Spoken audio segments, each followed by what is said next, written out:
प्रथम सवाल के लिए महाराज जी नमोस्तु नमोस्तु नमोस्तु। महाराज जी यम संलेखना और नियम संलेखना में क्या अंतर होता है? देखो, पहले तो संलेखना शब्द को समझने का प्रयास करो। लेखन का मतलब क्रस करना, कमजोर करना। संलेखना का मतलब समीचीन रूप से क्रस करना। और संलेखना के दो भेद होते हैं, कसाय संलेखना और काय संलेखना। जो धीरे धीरे अपनी कसायों को कम करता है वो कसाय संलेखना होगी, और जो आहार आदि का त्याग करके अपने शरीर का कृषिकरण करते हैं वो काय संलेखना होती है। और संलेखना जो होती है, कसाय संलेखना के साथ काय संलेखना हो तो संलेखना मानी जाती है। शरीर को सुखाना तो जैन धर्म में भी होता है। जैन धर्म में अकेले शरीर को सुखाने की बात नहीं, कसायों को सुखाने की बात है। और संलेखना अकारण नहीं होती।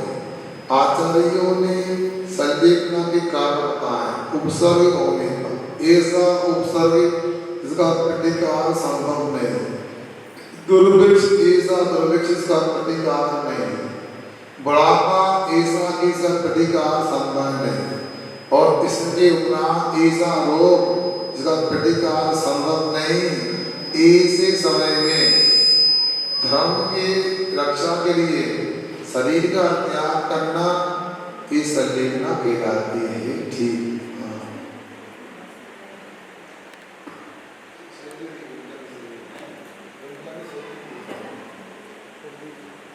ब्रह्मचारिणी शैली दीदी भोपाल और तैयार रहेंगी कुमारी सोनम जैन सुल्तानपुर। महाराज जी नमोस्तु। आपके श्री चरणों में बारंबार नमोस्तु। महाराज जी अभी महाराज जी के प्रवचन में सुना था कि गुरु से बड़ी गुरु आज्ञा होती है, इसे स्पष्ट कर दीजिए। देखो ऐसा है, गुरु जो होते हैं वो स्वयं के लिए होते हैं। मतलब जिन्होंने गुणों से अपने आप को वजनदार भारी बना लिया वो गुरु कहलाते हैं। हमारे पंच परमेष्ठी गुरु कहे जाते हैं। इनके पास में जो त्याग होता है, मन से, धन से, काय से, कृत से, कर्म अनुमोदना से, पांचों पापों का त्याग करते हैं। इनके पांच महाव्रत रूप गुण प्रकट हो जाते हैं। इनसे संबंधित और भी अनेक 28 मूल गुण हैं, 84 लाख उत्तर गुण आदि प्रकट हो जाते हैं। इसलिए गुरु की संज्ञा को प्राप्त होते हैं। अब गुरु देखा जाए अपने आप में महान होते हैं। गुरु से अपने को तब तक कुछ नहीं मिलता जब तक गुरु की आज्ञा को न माने। गुरु ने जो अपने को संकेत दिया आत्मकल्याण का, अपनी शक्ति के अनुसार उसको पालना चाहिए।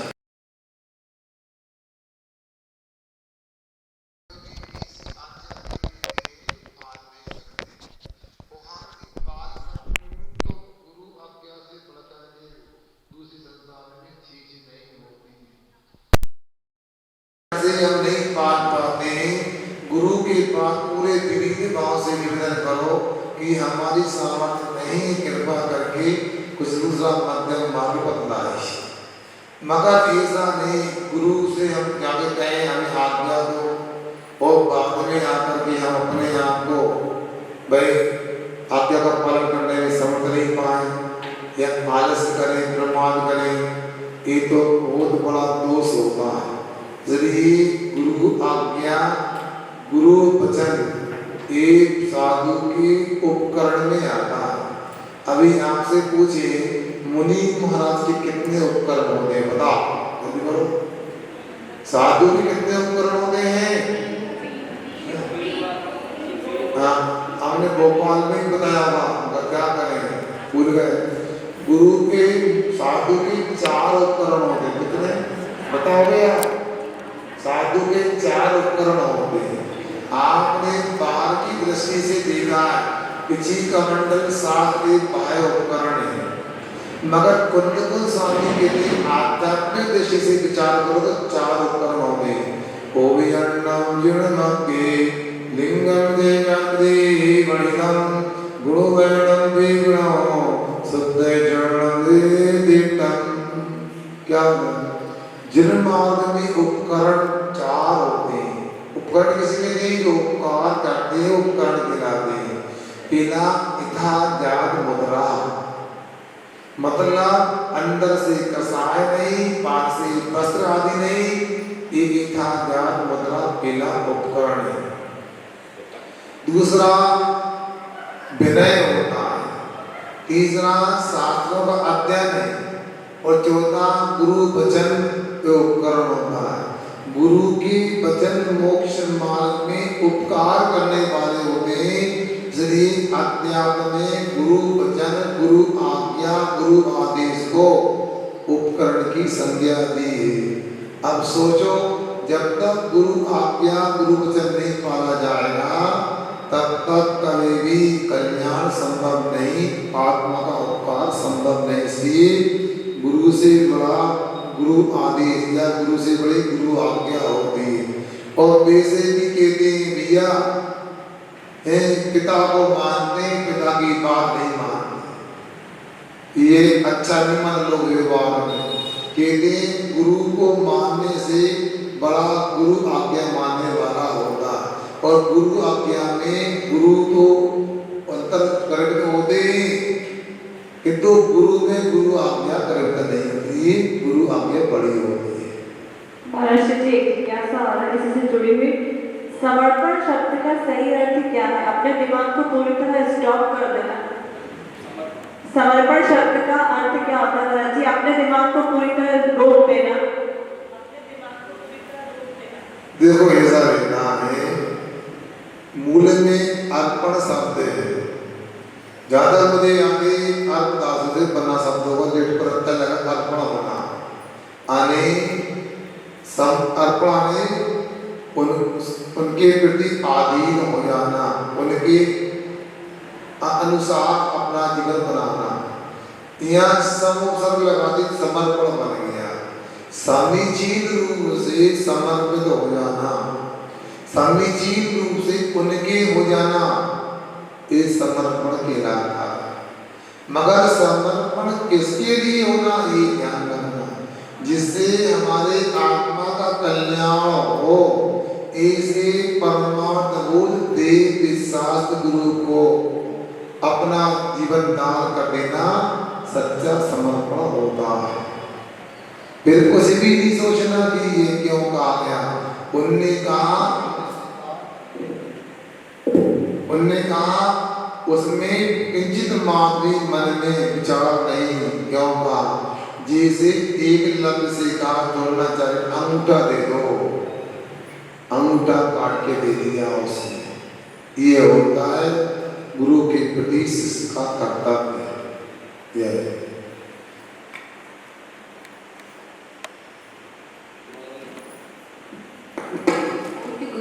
चरणों में बारंबार नमोस्तु नमोस्तु नमोस्तु।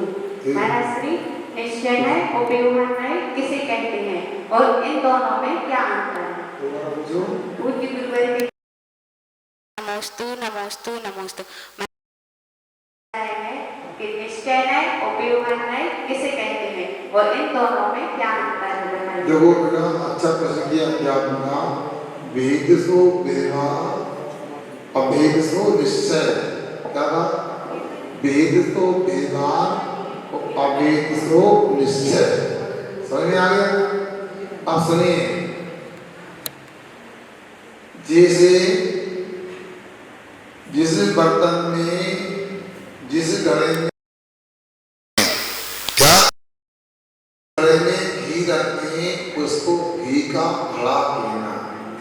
घी अलग है, घड़ा अलग है, किंतु घी का जो घड़े में हमने व्यवहार किया वो व्यवहार है, किंतु मिट्टी के घड़े को मिट्टी का घड़ा कहना एक निश्चय होता है। ठीक, एक निश्चय बात को कैसे जानना है। ठीक,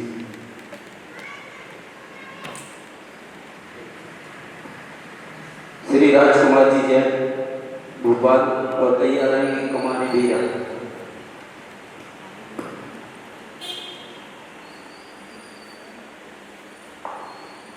हे गोबर नमोस्तु नमोस्तु नमोस्तु। मेरी जिज्ञासा है, वर्तमान में महावीर भगवान का शासन चल रहा है और उनके सामीप्य में आकर पिछले 2500 साल में सैकड़ों निवृत्त साधु पहले स्वर्ग से 16वें स्वर्ग तक हैं। वर्तमान में उन साधु का सब सम्यक दृष्टि के मानते हैं, फिर वो इस पंचम काल में आके हमारी कई शंकाएं चिंता की उत्तरनियों का समाधान क्यों नहीं करते हैं, या वो स्त्रीकरण हमें सहायता क्यों नहीं देते हैं? नमस्कार। देखिए, इष्टोपदेश ग्रंथ पढ़ा हुआ आपने, यो यत्र निवसन नास्ते सातत कुर्ती रतिम, यो यत्र रंगती तस्मा दन्यतर न बच्चते। जो जहाँ निवास करता है वो वहाँ रात करने लगता है, और जहाँ रात करता है रंग जाता है वहाँ से अन्यत्र जाना नहीं चाहेगा। मैं तो आपको ही बोल रहा हूँ, आप यहाँ पर आ गए तो आपको यह मंदिर भी दिख गया, महाराज दिख गए, हो सकता आपका मन एक दिन रुक जाओ, बाद में आएंगे। अदालत पहुंच जाओगे आप तो न मंदिर याद रखोगे न हमको याद रखोगे।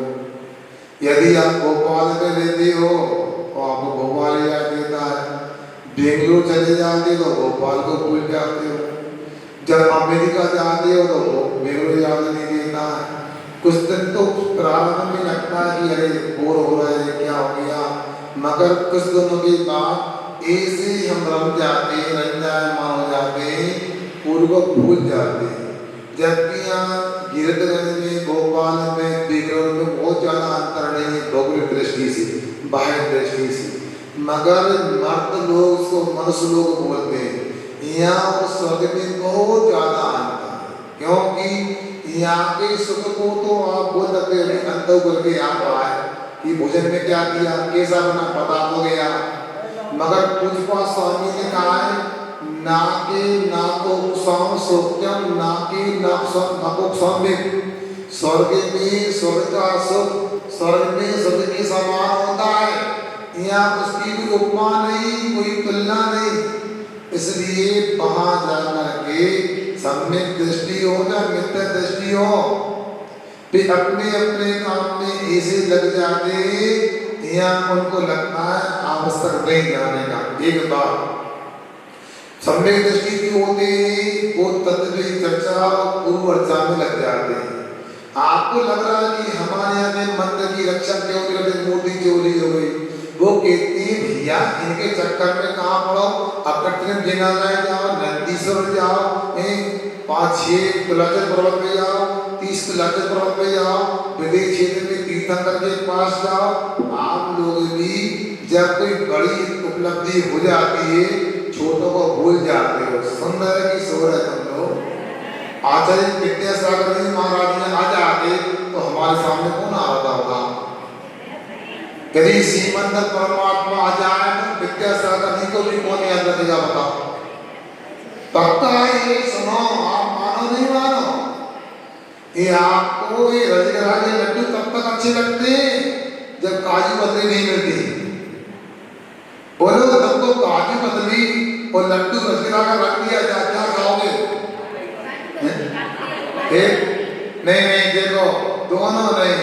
उसी प्रकार वहाँ ऐसी स्थिति बन जाती है, उन्हें बड़ी बड़ी उपलब्धियां दिखाती है, छोटों को भूल जाते हैं। मैं तो आपसे कहता हूँ, देवों की बात करते हो, कितने लोग बैठे 50 बार सम्मेद शिखर हुआ तो 2 बार पावपुर नहीं गए, मंदारगिरी नहीं गए। क्यों? बड़ा दिखता आपको, छोटा नहीं दिखता। सुन रहे ना? जितनी बार एक मंदिर में आते हो, कभी महावीर जिनालय में आते हो, उतनी बार बड़ा चाहिए आपको। हर जगह ऐसा चलता है, ये आप लोगों को ध्यान। एक बात, दूसरी बात ये ध्यान रखना, यह जो आयतन है, जो संस्थाएं इनमें आखिर प्रत्यक्ष परोक्ष रूप से लोग जुड़े हैं। जुड़ने वाले लोगों का भी सामूहिक इस प्रकार का पुण्य का उदय होना चाहिए कि देव रक्षा करे। और कुछ कदाचित ये इतिहास मिलता है कि कुंडलपुर के बड़े बाबा की गोदी में कोई क्षति पहुंचाने के लिए औरंगजेब आदि ने प्रचार किया, तो उस समय मधुमक्खियों ने हमला बोल दिया। सीधे सीधे देख तो नहीं आते, मक्के से बिगड़ी आते, मातम से अपना अतिशय दिखाते, इसलिए एकांत से नहीं कह सकते, मगर दोनों बात है। यहाँ के लोगों की जो आस्था उनका सामूहिक पुण्य भी होना चाहिए, और दूसरा उनको भी ऐसा करना चाहिए कि हमारे करने के लिए मेरे आवश्यक है। और तीसरा देखो, एकांत से निमित्त को लगा नहीं सकते, काल का प्रभाव भी ऐसा होता है, चाहे करके भी काम नहीं कर पाते। कई बार मैं भी कई काम करने का सोचता हूँ, भूल जाता हूँ, याद नहीं आता। क्यों? कुछ ऐसा कुछ चीज करने की वजह प्रेरणा चलती है, चाहे करके भी अच्छे काम नहीं कर पाते। फिर भी ऐसा है, जिन लोगों को ये विकल्प है कि समय दृष्टि देख वहाँ पहुँच गए, यहाँ कुछ नहीं करते, तो आप लोग ध्यान रखना, जो भी वहाँ जाओ तो वहाँ जा करके यहाँ पे काम करना चाहिए। कुमारी बीरा जैन और तैयार रहेंगी कुमारी माही जैन। नमोस्तु महर्षि। महर्षि में तो ये क्वेश्चन है, क्या होता है मंदिर में बैठ के भक्तांग पढ़ते कि उसको स्वाध्याय कहते हैं? देखो बेटा, स्वाध्याय के 5 अंग होते हैं, वाचना वचनम दीक्षामनाय धर्मोपदेशा स्वाध्याय। क्या आपको पता होना चाहिए, ग्रंथ का शुद्ध उच्चारण और उसका शुद्ध अर्थ करना वाचना स्वाध्याय है। जो वाचना की गई उसमें कुछ अपने को संदिग्ध लगा, समझ में नहीं आया, उसे ज्ञानी व्यक्ति के समक्ष रखना, पूछना, ये बचना स्वाध्याय होता है, चल रहा है। अनुप्रेक्षा जो विषय पढ़ा है अपने उपयोग का है, आत्म कल्याण के लिए बार बार चिंतन करना, मूल प्रेक्षा यदि अनुप्रेक्षा, बार बार चिंतन करना, ये अनुप्रेक्षा कहलाता है। फिर चौथा आता आमना, शुद्ध उद्घोषा पाठा आमनाया, शुद्ध उच्चारण करना, जो कंठस्थ है उसका पाठ करना, ये कहलाता है आमना स्वाध्याय। जो हमने वाचना प्रेक्षा अनुप्रेक्षा आमनाय के माध्यम से जिन वाणी की बातों को प्राप्त किया है, उनमें युक्ति दृष्टांत आदि के माध्यम से भक्त जीवों के माध्यम के सामने रखना, एक धर्मोपदेश नाम का स्वाध्याय होता है। आपने पूछा भक्तांतर का पाठ करना स्वाध्याय, बिल्कुल स्वाध्याय है, उसका पाठ करते हैं तो आमनाय स्वाध्याय, 8 सहित पढ़ते हैं तो वाचना स्वाध्याय भी हो सकता है। ठीक है ना? आगे कुमारी माही जैन और तैयार रहेंगी श्रीमती राशि जैन। महर्षि के चरणों में त्रिवार नमोस्तु। महर्षि, मेरी शंका यह है कि सभी लोग कहते हैं कि जिन भगवान की प्रतिमा के कान कंधे से जुड़े रहते हैं तो वो अच्छे कार्य रखना चाहिए, सच है? देखो, ऐसा रहता है, भगवान की प्रतिमा बनाई जाती है, उसमें जो प्रतिष्ठा पाठ में कदम किया आचार्यों ने, उनके अनुरूप तैयार की जाती है। प्रतिष्ठा पाठ में व्यवस्थाएं, इसको बोलते सामुद्रिक, तो कान के कान का साइज क्या होना चाहिए, नाक कैसे होना चाहिए, घुटने कैसे होना चाहिए, ये दाएं कंधे से नाक की दूरी जितनी है उतनी बाएं घुटने की भी दूरी होना चाहिए। कान का भी अपना नाप तोल होगा, घुटने का भी, कंधे का भी अपना नाप तोल होता है। आप भगवान के कान यदि कंधे से लगे रहते हैं तो उस प्रकार की व्यवस्था उस समय के तीर्थंकर आदि के शरीर में होती होगी। और वास्तु व्यवस्था प्रतिष्ठा पाठ में देखना होगा, अच्छे क्या होते ये अपने को नहीं, इसमें एकांत नियम नहीं, किंतु प्राय करके जितनी प्रतिमाएं हैं वे प्रतिष्ठा पाठ के अनुसार बनाई जाती है। कुमारी राशि जैन और तैयार रहेंगी श्रीमती रानी जैन।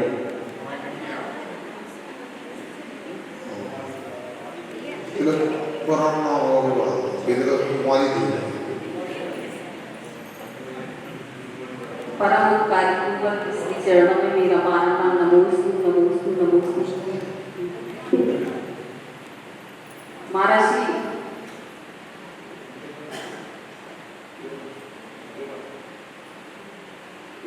मेरी जिज्ञासा है, आश्रय दो प्रकार के, स्वामी की अपेक्षा से आश्रय दो प्रकार के होते हैं, सांप्रायिक आश्रय और गिरियापद आश्रय। तो महाराज जी सांप्रायिक आश्रय कषाय सहित और गिरियापद कषाय रहित होता है। तो महाराज जी इसकी एक परिभाषा और है गिरियापद आश्रय की, स्थिति और अनुभाग रहित आश्रय को गिरियापद आश्रय कहते हैं। तो महाराज जी स्थिति और अनुभाग का मतलब क्या होता है, कृपया करके समझाइए महाराज जी। महाराज जी एक छोटा सा बहुत हमारे महाराज जी जो घर में मंगल कलश रखी रहती है बहुत पुराने हो जाते हैं महाराज जी, तो उसमें जो सामग्री वगैरह रखी रहती है बहुत ही पुराने हो गए महाराज जी, तो उनका क्या करना चाहिए, कृपया करके शंकर का समझाइए। देखो इन्होंने सिद्धांत की बात रखी, मैं कई बार बोलता हूँ संधि काल के समय में इन प्रश्नों की चर्चा करना थोड़ा मुझे अलग लगता है। ऐसे प्रश्न मध्याह्न काल में आगे पूछा करो तो अच्छा लगे, फिर भी पूछा है तो मैं प्रश्नकर्ता को उदाहरण करना चाहता हूँ। आपने नहीं सिद्धांत ग्रंथों के प्रश्न इसलिए पूछा, आश्रम आप जानते हैं, सुनो कि शुभ योग से पुण्य कर्म का और अशुभ योग से पाप कर्म का आश्रय होता है। उसमें जो कसाय सहित प्रणाली होती है योग की, वो सांप्रायिक आश्रय के कारण होती है, और कसाय योग की प्रणाली वो ईर्ष्या आश्रय के कारण होती है। याद रखना, ये आपने कहाँ भी पढ़ा हो, ऐसा नहीं होता कि ईर्ष्यापद आश्रम में 2 ही बंद होते, सांप्रायिक में 4 बंद होते हैं। ये आपको तत्वार्थ में ये तो विदित है कि प्रकृति बंद, स्थिति बंद, अनुभव बंद और प्रदेश बंद 4 प्रकार के बंद होते हैं। जैसे उदाहरण के लिए नीम की पत्ती है, कड़वा होना उसकी प्रकृति बंद है, जब तक कड़वा पर रहेगा स्थिति बंद है। कितनी कड़वी मीठी नींदी आती है, कड़वी नींदी आती है, अनुभाग बंद हो गया। उसमें कितने पुतल परमाणु समग्र प्रदेश बंद हो गए, मतलब बनने वाले प्रदेशों के परमाणु की गणना का नाम प्रदेश बंद है। ठीक स्पष्ट हो गया। मगर सांप्रायिक आश्रम में 4 बंद होते हैं, उनका अपना प्रकृति बंद, अपना स्थिति बंद, अनुभाग बंद और प्रदेश बंद होता है। मगर ऐसा बिल्कुल नहीं समझना कि जो कसायरत जीव के ईर्ष्यापद आश्रम होता है, जो 11वें गुण स्थान से 14वें गुण स्थान से 13वें गुण स्थान तक होता है। अब 3 गुण स्थानों में 11, 12, 13 स्थान में ईर्ष्यापद होता है, उसमें स्थिति अनुभाग नहीं था, ऐसा नहीं कह सकते। इतना है कि वो ईर्ष्या स्थिति बंद होकर के भी ना के बराबर है। एक समय पर अनंतर समय में वो कर्म झड़ जाएगा, उदय में आ जाएगा, उसका अपना अनुवाद भी होता है। अब मैं थोड़ा सा एक उदाहरण देकर आपको बताता हूँ कि स्याही होती है और पेन से दिखाई करती है, स्याही को लेकर के आप एक तो गोद गाड़ी स्याही, उससे विशेष रंग उभर के कॉपी भी आता है। एक कम गाड़ी से आएगी, उससे थोड़ा फीका आएगा। फिर इसके बाद में एक हल्की से आएगी तो उससे और कम आएगा। एक बिल्कुल हल्की से आएगी, अलग उभर के आएगा। और एक पानी से लिखाई करो, उससे भी उभर के आएगा। अब मैं पूछता हूँ, जहाँ तक स्याही थी, गाड़ी कम गाड़ी, पतली कम पतली थी, वहाँ तो कुछ न कुछ आपको दिख रहा है। मगर पानी से लिखा आपने पेन में पानी भर के, या कलम को डूब करके आपने पानी से लिखा, तो बताओ उस पानी से कुछ लिखने में आएगा कि नहीं आएगा? अरे तत्काल लिखेगा तो सूखने पर मिट सकता मगर लिखा तो जाएगा। सुन रहे ना बच्चों, पानी से लिखे मान लो, लिखने में नहीं आएगा, आएगा गलत लिखेगा। पानी से लिखो, कागज पर लिखो, स्लेट पर लिखो, लिखा जाएगा मगर तत्काल सूखने पर वो समाप्त हो जाएगा। किंतु स्याही में ऐसा नहीं होता। उसी प्रकार से सांप्रदायिक आश्रम का स्थिति अनुवाद बन स्याही की तरह है। अनंत अनुबंध की गाड़ी से आई और अप्रत्याकरण की कम गाड़ी से आई, प्रत्याकरण की हल्की से आई, पतली से आई, और संचरण की और हल्की से आई, और इसके बाद में कसाय होने पर युग की पानी की तरह दिखाई। अब 5 प्रकार की स्थिति आपके सामने, जैसा पानी से लिखते हैं। और एक भी याद रखना, पानी से लिखते पानी सूख जाता है ना, यदि हल्के से दाग रह जाते हैं उसके भी अनुभाग तो हुआ कुछ ना कुछ। आप गोंद से चिपकाते हो तब भी चिपकता है, और पानी से चिपकाओ तब भी चिपकता है। अंतर क्या? गोंद से स्थायी चिपकन होती है, पानी से तत्काल की चिपकन होती है, तात्कालिक, हमेशा के लिए नहीं होती। समझ में आ रहा है ना? ऐसा वहां पर जानना चाहिए कि तो इतना अवश्य ना अपने को अपने तरीके से चाहो बंद मानना चाहिए। अब कोई ऐसा कहा पढ़ने का तो कोई ऐसी है कि 2 बंद कसाय से होते हैं स्थिति अनुवाद पर, और 2 बंद योग से होते हैं प्रकृति और प्रदेश बंद। तो बाप कसाय का अभाव होने से ऐसा कथन होता है कि 2 ही प्रकार के बंद होते हैं। किताब में उस प्रकार के बंद नहीं होते जैसे मान लो कसाय के साथ होते हैं। एक उदाहरण के बात पूरी करता हूँ। कोई व्यक्ति आता है, सुनो, आता 1 सेकंड रुकता आगे निकल जाता है। एक व्यक्ति आता है और कई दिन रुक जाता है।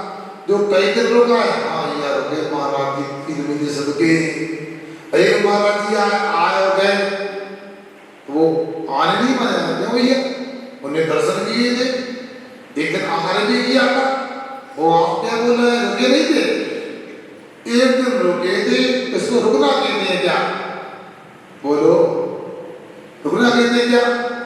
मगर देखा जाए पालकी खान निकाले 1 सेकंड भी पहले गति रहे तो हुए तो रुकना तो कहलाएगा, मगर उस प्रकार रुकना नहीं कहलाएगा जैसे 4 महीने महाराज रुकते। हम भी आए, कौन महाराज रुके आए तो जाए तो वाली बात। आपकी अपेक्षा से हमारा भी रुकना नहीं होता। उसी प्रकार सापेक्ष कथन है कि इरियवत आश्रम में स्थिति अनुभाग बंद नहीं होता, प्रकृति प्रदेश बंद मात्र होता है। भैया जी श्री विमल कुमार जी जैन आए और तैयार रहेंगे श्रीमती रानी जी। ऊपर से नमस्ते महाराज जी। महाराज जी निश्चय 6 होती है, अशुभ निश्चय नरकति होती है और शुभ निश्चय देवगति होती है, और वर्षगति और त्रिगति 6 प्रकार की लेशियां होती है। तो लेशियां भी क्या गतिबंध का कारण होता है क्या? लेशियां जो रहती हैं वो गतिबंध के कारण होते हैं क्या? देखो ऐसा है, फिर हम स्पष्ट कर दें। नरक में तो निवृत्ति अशुभ लेशाई होगी कृष्ण नील का हो, किंतु देवपति में 6 लेशा हो सकती है। आदि तक प्रसूत वितांत लेशा, आदि के 3 निकालने दो पीत लेशा तक कृष्ण नील का वित लेशा होती है। किंतु मैंने देवों को देखें तो उनके जरूर 3 शुभ लेशा होती है, पीति परम शुभ लेशा होती है। मनुष्य में सड़वी लेशा 6 लेशा संभव होती है।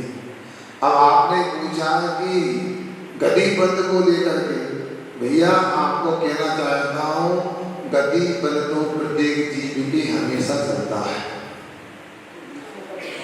मगर गति बंद जो है नाम कर्म का, गति नाम कर्म का ही कथन नाम कर्म की अपेक्षा से, और नाम कर्म के प्रत्यय को देखें तो वहां पर आचार्यों ने योगों को लिया है, योगों की प्रकृता से शुभ नाम कर्म और योगों की सरलता से शुभ नाम कर्म का बंध होता है, ऐसा जानना। अब लेस्या तो सब जगह हमेशा कोई ना कोई लेस्या होगी, पहले गुणस्थान से लेके 13वें गुणस्थान तक जीव के लेस्या होगी, लेस्या के 13 गुणस्थान होते हैं। आयु बंध में जरूर गोमठ साहब जीव कांड को पढ़ें तो बंदा बंद स्थान बताए, 20 आयु बंध में बताए, उसमें मध्यम 14 लेस्या स्थान आयु बंध के होते, प्रारंभ के 3 अंत के 3 लेस्या स्थानों को वहाँ आयु बंध के योग में माना है, ऐसा अपने को जानना चाहिए। श्रीमती रानी जैन और तैयार रहेंगी श्रीमती ममता जैन।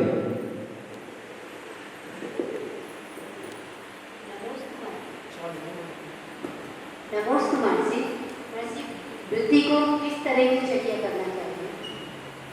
वृद्धि को किस प्रकार की चर्या करना चाहिए? वृद्धि को किस प्रकार की चर्या, वृद्धि को वृद्धों की तरह चर्या करना चाहिए, मतलब हिंसा धूल चोरी कुशील परिग्रह से दूर रह करके सदाचार में अपनी चर्या करना चाहिए। कहने का मतलब है महा हाँ बता रहे हैं वो तो 24 घंटे सुबह से शाम रात में कैसे करोगे, सुने मतलब आपको यहाँ 24 घंटे उसको अपने 5 व्रतों को ध्यान में रखा, बल्कि 5 व्रत की एक भेद अपेक्षा से मूल में एक ही व्रत होता है, अहिंसा व्रत। परम पूज्य समर्थ गोस्वामी ने नवीना भगवान का गुणगान करते हुए कहा है, अहिंसा भूतानां जगत विदितम ब्रह्म परमम्, न जीवों के लिए सुनो अहिंसा ही परम ब्रह्म है। क्या मतलब अहिंसा को परम ब्रह्म कहा है। एक अहिंसा को पालेंगे तो 5 व्रत पढ़ते हैं, 28 मूल गुण पढ़ते हैं, मगर 28 मूल गुणों को पालते हैं क्योंकि 5 महाव्रतों को पालना है, वो 5 महाव्रतों का पालने का लक्ष्य भी अहिंसा व्रत ही है। जहाँ सत्य का उल्लंघन होगा हिंसा पक्की है, जहाँ चोरी की प्रवृत्ति होगी वहाँ हिंसा होगी, जहाँ कुशील होगा वहाँ हिंसा होगी, जहाँ परिग्रह होगा उससे हिंसा से बच नहीं सकते हैं। इसलिए अहिंसा सर्वगत है, व्यापक है, इसमें किसी प्रकार दोष नहीं। सुबह